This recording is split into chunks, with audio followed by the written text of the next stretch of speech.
이제 디즈니랜드에 도착했습니다. 이 창업자가 월트 디즈니라고 하는 사람인데요. 이 사람은 어릴 적부터 아주 그림 그리기를 참 좋아했어요. 근데 뭐 돈이 없어 가난해가지고 그 재료를 사야 되잖아요. 그래서 아침에는 신문 배달하고 낮에는 학교에서 그 매점에서 아르바이트를 하고 또 저녁에는 세차장 가서 아르바이트를 하고 이래가지고 돈을 모아가지고 그 돈으로 이제 그림 그리는 재료를 사서 그림을 그리고 이렇게 했습니다.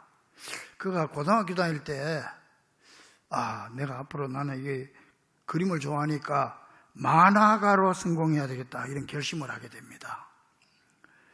그리고는 그림 그리기에 몰두하다가 고등학교를 졸업한 다음에 결혼하게 되지요.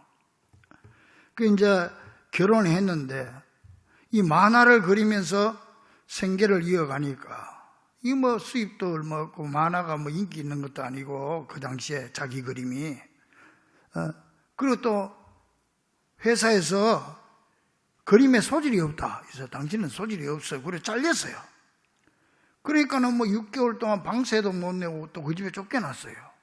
올 때 갈 데가 없으니까 이 사람이 교회에 와가지고 엎드려서 기도를 했어. 아이고 하나님 기도하니까 목사님이 이렇게 기도하는 모습을 봤던가 봐요. 혹은 아니 왜 그래 낙심하고 있습니까? 그랬더니 예 목사님 제가 사실 만화 그린 사람인데 만화 이 원고를 들고 출판사들을 찾아갔지만 아무도 받아주는 사람이 없습니다. 그래서 이제는 내가 갈 곳이 없습니다. 저에게는 이제 희망이 없습니다. 한숨만 푹푹 쉬는 거예요. 그러니까 목사님께서 그에게 성경을 한 권 찾아줍니다. 히브리 10장 38절에 보니까 오직 나의 의인은 믿음으로 말미암아 살리라. 또한 뒤로 물러가면 내 마음이 저를 기뻐하지 아니하리라. 이 말씀을 읽어주면서 이 말씀 붙잡고 기도하십시오. 그러면서 또 모든 사람이 당신을 버려도 하나님은 당신을 버리지 않을 겁니다. 그리고는 이제 당신 어디 잠잘 데가 없으면은 우리 교회 창고가 저 비어 있으니까 창고에 가서 그냥 숙소가 생기고 일이 될 때까지 거기 그냥 사십시오. 이제 그렇게 했어요. 그래가지고 이제 이 젊은 내여간이 창고에 가서 사는데 그때 당시만 해도 창고에 쥐가 얼마나 많은지 쥐하고 같이 사는 거야. 그냥 쥐하고. 그래 이 쥐를 들어갔다 나왔다 하는 걸 보면서 그래 내가 이제 생쥐를 만나러 그래야 되겠다. 생쥐. 그러면 아마 나처럼 어려움 당하는 사람들에게 위로가 될 거다. 저 생쥐의 그 천진난만한 모습으로 그림을 한번 그려보자. 그래 아내에게 말하니까 그 좋은 생각이라는 거예요. 그래서 생쥐를 주인공으로 해서 내가 만화를 만들어야 되겠다. 그 이름을 뭐라고 생쥐 이름 뭐라고 하니까 둘이서 부부간에 의논해서 미키로 합시다. 미키. 응? 그렇게 한 거야. 그래서 세계 최초의 동물 캐릭터로 미키마우스가 생긴 거예요. 응? 그래 이제 25살에 이 사람이 자기 이름을 따라가지고 월트 디즈니 컴퍼니라고 해가지고 회사를 창업하게 되고 사막 한가운데 디즈니랜드를 세우는 꿈을 가지고 설계를 하기 시작했습니다. 이제 이 디즈니랜드 설계가 다 끝났어요. 끝났는데 이 설계도를 가지고 투자자가 있어야 뭐 건축을 할 거 아니에요. 이거를 건물을 지을 거 아니에요. 투자자를 아무리 찾아가도 누가 호응해 주는 사람이 없는 거야. 다 반대하는 거야. 안 되겠다고. 이래 보더니 이거 되겠어. 했더니 안 된다는. 무려 30년 동안이나 투자자를 찾아다닙니다. 찾아다니지만 전부 거절당하는 거예요. 그리고 30년 후 55살에 한 은행 지점장이 그걸 보더니 우리 은행에서 투자하겠다고 투자를 나서는 거라. 그동안에요 30년 동안 5번이나 부도 맞고 30년 고난의 세월을 보내고 그래서 그 은행이 투자를 하게 되고 LA 옆에 사막 같은 황무지에 디즈니랜드를 세우기 시작했고 바로 그게 대박이 터진 겁니다. 지금은 뭐 세계 곳곳에 디즈니랜드가 다 세워져 있는데 이 창업자 월트 디즈니는요, 그때 그 은행 지점장의 고마움을 잊지 않고 모든 디즈니랜드 중간에다가 은행을 이 은행을 세워놓고 이 은행만 사용을 하는 거예요. 모든 돈을 입금을 그 은행에만 하고 있습니다. 지금도 그래 하고 있습니다. 그는 평생 오직 나의 의인은 믿음으로 말미암아 살리라. 또한 뒤로 물러가면 내 마음이 너를 기뻐하지 아니하리라. 이 하나님의 말씀을 가슴에 품고 살아오고 있었습니다. 여러분, 실패란 말과 실패자란 말이 다릅니다. 그 성공이란 말과 성공자란 말이 달라요. 자, 오늘은 성경 속에 나오는 성공자와 실패자를 대조하면서 그 실패 원인이 뭔가, 그리고 이 사람이 성공자가 된 성공의 원인이 뭔가 하는 것을 우리 함께 기억하면서 은혜 나누겠습니다. 왜냐하면 우리 하나님은 오늘 여러분들이 다 성공자가 되기를 원하기 때문입니다. 믿습니까? 너희를 향한 나의 생각을 내가 아나니 평안이요 재앙이 아니니라. 너희에게 미래와 희망을 주는 것이니라. 하나님은 우리에게 미래와 희망을 주는 게 하나님의 뜻이라고 그랬어요. 나를 향한 하나님의 뜻이라고 그랬어요.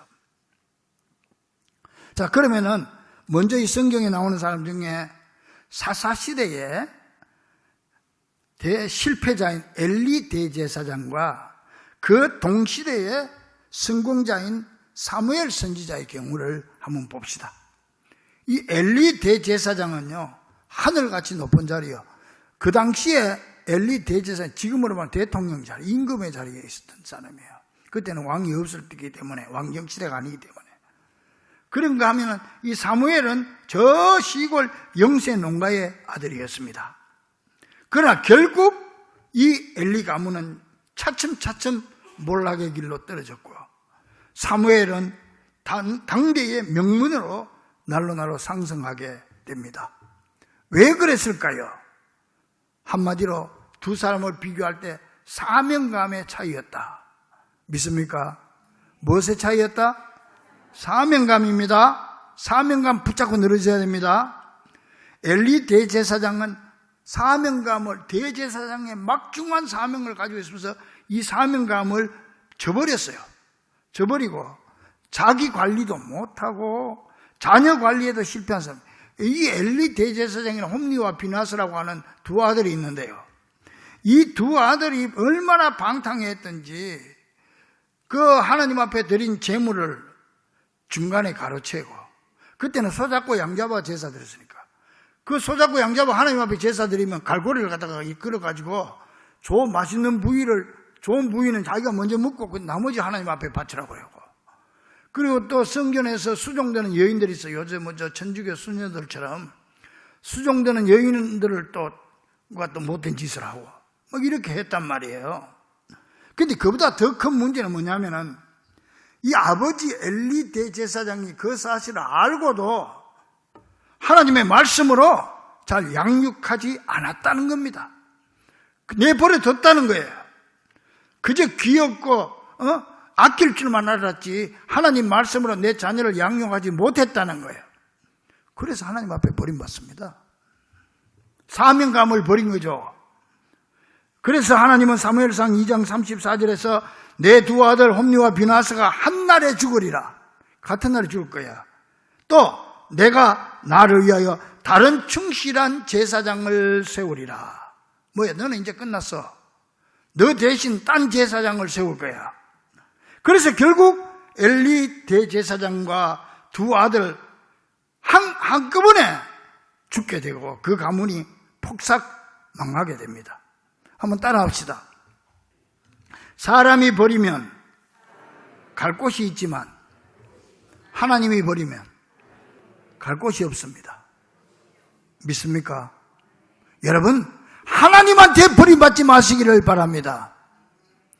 왜 버림받았다? 사명감을 놓쳐버렸기 때문에, 사명감을 붙잡지 못했기 때문에. 그러나 사명감을 끝까지 붙들고 충실했던 사무엘은 대대로 영원히 추앙받는 성공자가 되었던 것입니다. 여러분, 우리에게도 각각 주어진 사명이 다 있습니다. 여러분, 교회 직분도 있지요. 찬양대 사명이 있지요. 나는 목사의 사명이 있지요. 직분의 사명이 다 있습니다. 근데 여러분, 사명이라면 교회 안에만 일만 사명이 아닙니다. 가정에서도 남편의 사명이 있고, 아내의 사명이 있고, 직장에도 사명이 있고, 이 나라 이 민족으로서의 국가에 대한 사명도 있어요, 우리한테. 이거를 자, 힘들고 어렵든지 아무리 무슨 일이 있어도 이걸 붙잡고 늘어져야지, 이걸 끌어안아야지. 여기에 손 놔버리면은 하나님 앞에 버림받게 된다는 거예요. 그러므로 여러분, 이 우리에게 주신 모든 사명 끝까지 잘 감당함으로 성공자의 축복을 누리는 복된 성도들 되기를 간절히 축원합니다. 그 다음에 우리가 예를 들 사람이 왕정시대, 이 성경시대는 구약에는 족장시대, 그 다음에 사사시대, 그 다음에 왕정시대 이래 넘어가거든요. 이제 사사시대 다음에 왕정시대를 넘어오는데, 왕정시대 대표자를 제가 뽑으라면은 실패자의 대표자가 사울왕이야. 그리고 성공자의 대표자는 다윗왕으로 꼽을 수가 있습니다. 이 두 사람은요, 자란 환경도 비슷한 사람이에요. 둘 다 시골 영세 농가 출신이에요. 요즘 말로 하면은 흑수저 출신이에요. 근데 한 사람은 대성공자가 되고 한 사람은 비참한 실패자가 되고 맙니다. 왜 그랬을까요? 결론부터 말씀드리자면 믿음의 문제였다. 무슨 문제? 엘리와 사무엘은 사명감의 문제였고, 다윗과 사울은 믿음의 문제였다.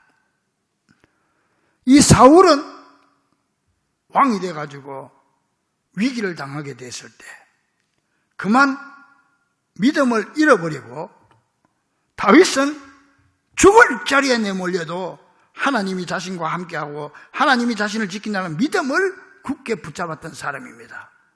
예를 들어서 이스라엘 나라의 영적 지도자인 사무엘이 죽었다는 소식을 듣고 숙적 호시탐탐 누려오던 블레셋이 공격을 해오는 거예요. 대국 블레셋이 모래알처럼 많은 병사를 이끌고 공격을 해오니까 사울왕이 언덕 위에서 보니까 막 숫자가 그냥 모래 같아, 모래사장 같아. 그 군인들이 거기에 겁을 덜컥 먹고 겁이 나가지고 한 일이 뭔지 아세요? 사무엘상 28장 5절 7절 보니까 사울이 블레셋 사람들의 군대를 보고 두려워서 그의 마음이 크게 떨린지라. 겁이 덜컥 났지요? 자, 그러면 뭘 했냐? 여러분 같으면 하나님 붙잡겠지요? 기도해야 되죠. 근데 사울은 뭐냐? 그의 신하들에게 이르되 나를 위하여 신접한 여인을 찾으라. 지금 말하면 어디 가서 용한 무당 하나 데리고 오라 이 말이에요. 그래, 무당한테 물어봐야 되겠다. 하나님이 세운 왕 사울이 무당 찾아다니는 위급한 일을 당할 때, 이렇게 사울왕은요, 위기 앞에서 믿음을 잃어버리고 엉뚱한 짓을 하게 되는 거예요. 그런 말미암아 결국 하나님께 버림받고 그 전쟁에서 비참하게 패하고 자신도 죽게 되는 겁니다. 그러나 다윗의 경우를 보세요. 완전히 정반대입니다.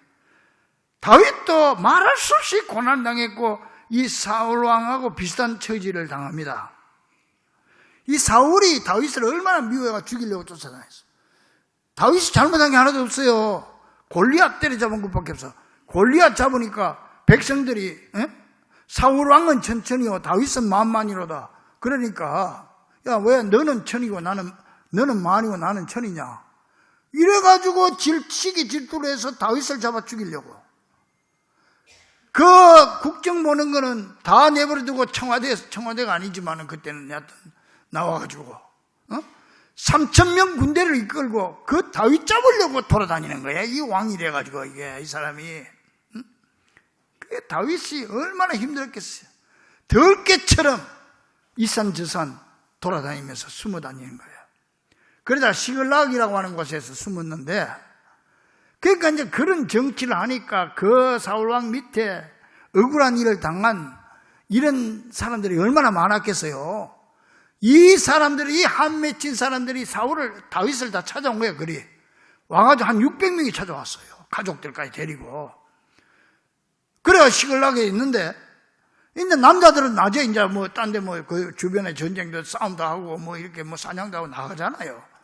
이제 부녀자들만 집에 있는데 하루는 나갔다 오니까 그 옆에, 바로 옆에 있는 나라에서 아말렉이라고 하는 이 사람, 나라라고 할 수도 없죠. 그때 뭐 부족 비슷한데, 이 아말렉 사람들이 와가지고 부녀자들을 싹 다 포로로 끌고 와버린 거예요. 전쟁에서 그 밖에 나갔다가 와보니까, 남자들이 돌아보니까 집은 다 북다 버리고 사람이 하나도 없는 거예요.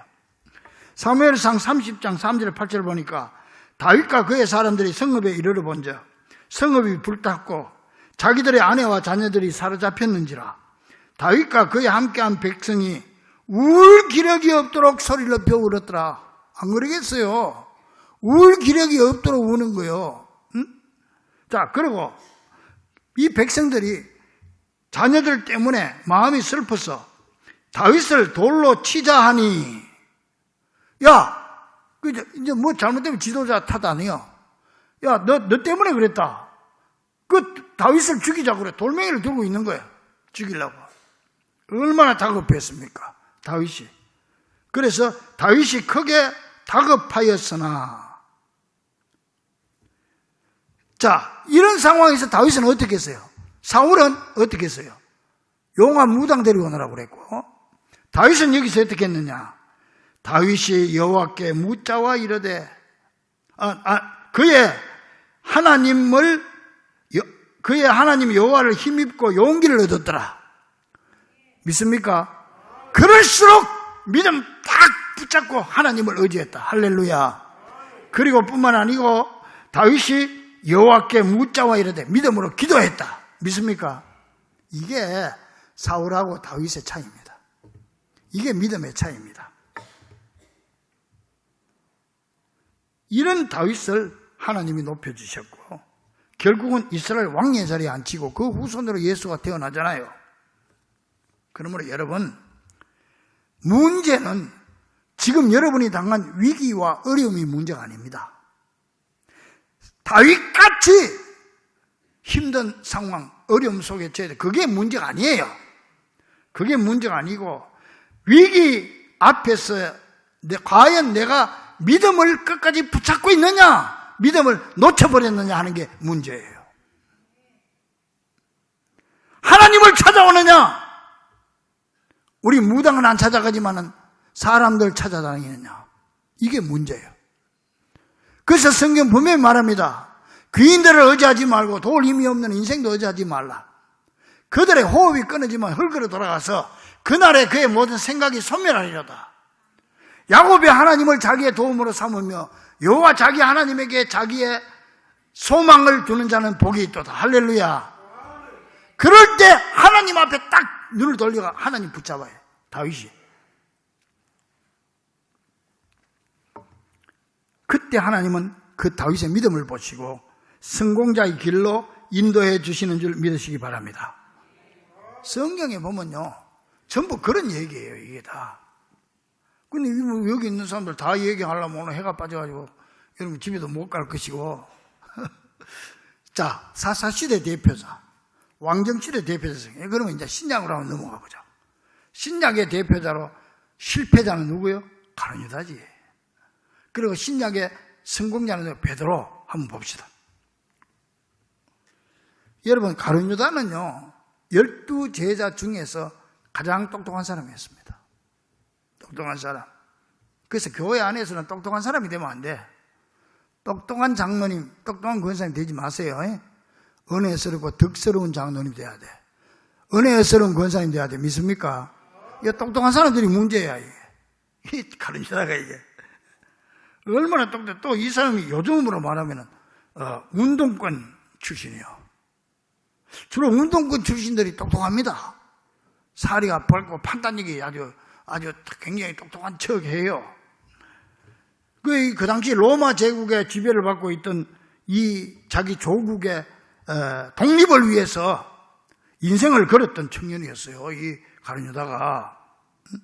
그래가지고 예수님의 그 능력을 보고 이용해가지고 어떻게 독립운동 해보려고 생각했던 사람이, 이 사람이 인간적인 생각을 한 거죠. 그런데 그의 삶은 비참한 실패자, 자살해서 창자가 다 터져나와 죽는 비참한 실패자가 됐습니다. 자, 그럼 가면 베드로 한번 봅시다.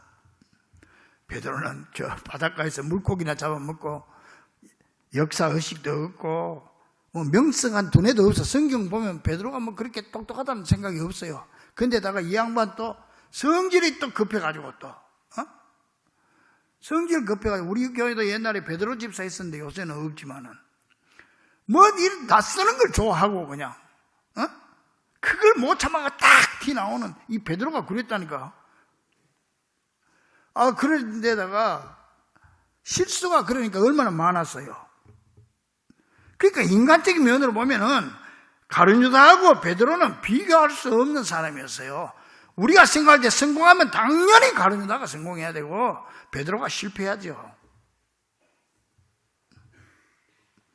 하지만 가룟 유다는 저 지옥의 가장 밑바닥으로 떨어지는 영원한 실패자가 되었고 베드로는 세세토록 빛나는 별과 같은 성공자가 되어서 영원히 추앙받는 인물이 된 것입니다.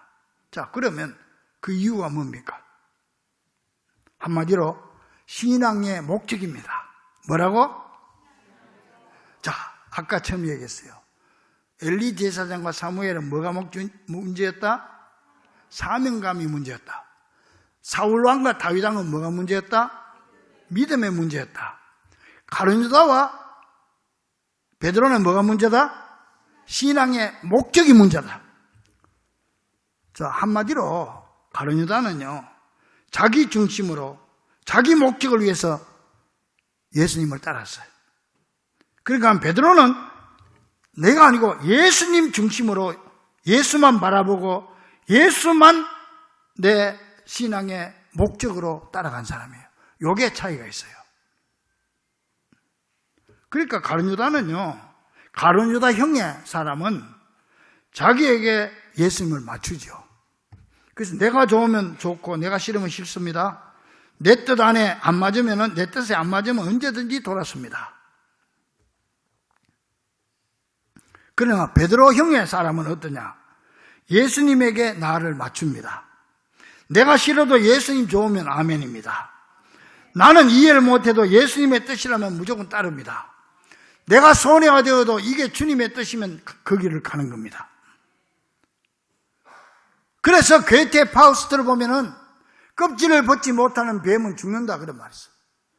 신앙에도 비본질의 껍질을 벗어야 돼. 나라고 하는 껍질을 벗어야 돼. 그래야 예수라고 하는 본질이 나오는 거예요. 믿습니까? 이 뱀이 말이지 어디 찔리든지 상처가 나가지고 허물을 못 벗으면 허물에 쌓여서 죽는다 이 말이요.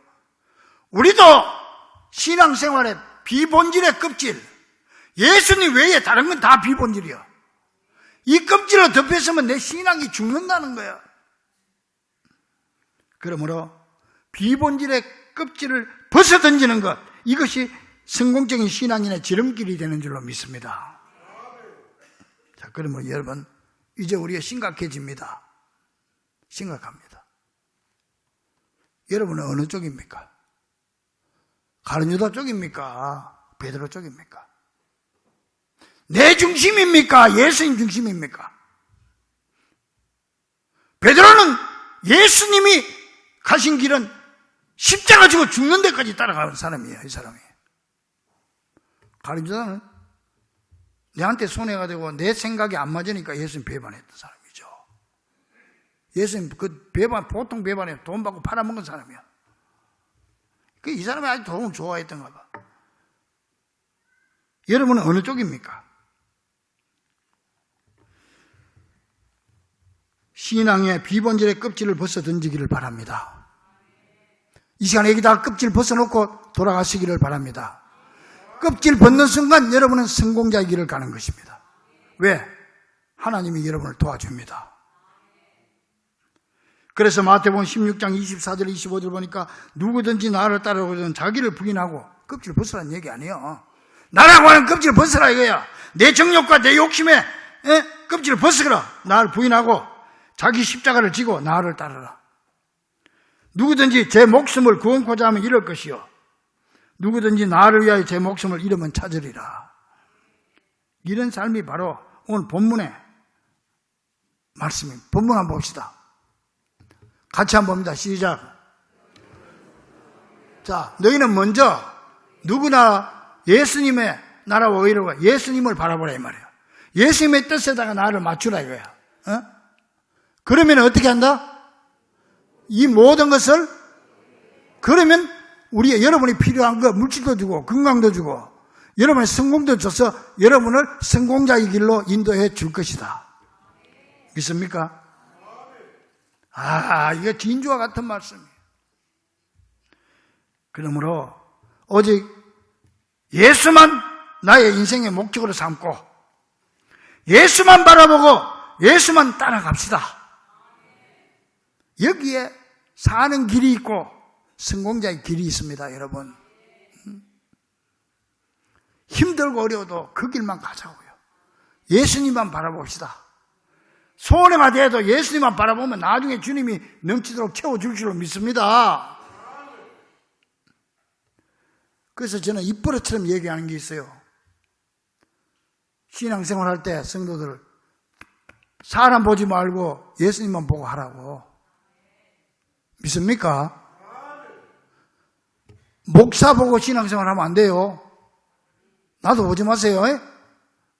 근데 또 이건 모른 척 하라는 얘기는 아니지만은 하여튼 목사 보고 신앙생활 하면 언젠가는 시험 듭니다. 여러분, 그거 알아야 돼. 절대 목사 보고 신앙생활 하면 안 돼. 그러니까 장로님들 보고 신앙생활 해도 안 돼. 장로님이 그래서 나는 뭐죠? 장로님 그런 거하고 당신하고 무슨 상관이 있어요? 구역장 때문에 무슨 때문에요? 우리는 누구만 봐야 돼? 예수님만 보는 사람들이에요. 여러분, 목사도 예수님 보고 장로님들도 예수님 보고 권사도 예수님 보고 오늘 처음 우리 교회 오신 분도 예수님 보고 할렐루야. 예수님 보고 같이 가는 사람들이에요. 가다가 목사가 넘어지면 장로님들이 일으켜주고 장로님들이 넘어지면 권사님들이 밀어주고 같이 가는 거예요. 믿습니까?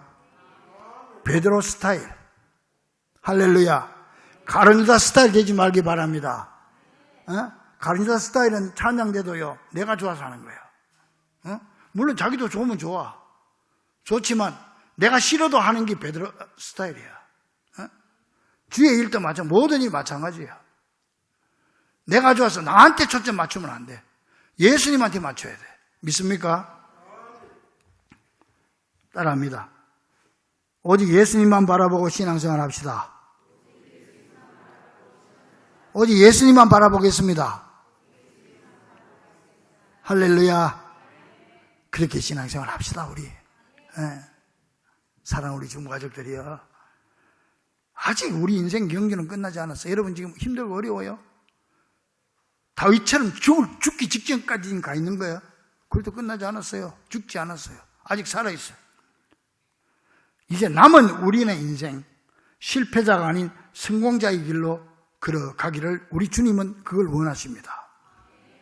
그 자리에서 꿀 앉아버리고 그 자리에서 가룟유다처럼 자살해버리기를, 포기해버리기를 원하지 않는다 이 말이에요. 주님은 우리에게 다시 일어서기를 원하는 거예요. 주님은 계획이 있습니다. 이게 바로 우리를 향한 하나님이 원하고 바라시는 하나님의 뜻입니다. 그러므로 아무리 힘들어도 놓지 않는 사무엘의 사명감, 그리고 어떤 위기 가운데서 흔들리지 않는 다윗의 믿음이, 베드로의 주만 바라보는, 죽는 자리까지 주님만 바라보고 가는 베드로의 신앙이 오늘 우리의 신앙이 되어서 반드시 승리하는 인생의 성공자들이 다 될 수 있기를 십자가로 승리하신 우리 주 예수 그리스도 이름으로 간절히 축원합니다. 기도하겠습니다.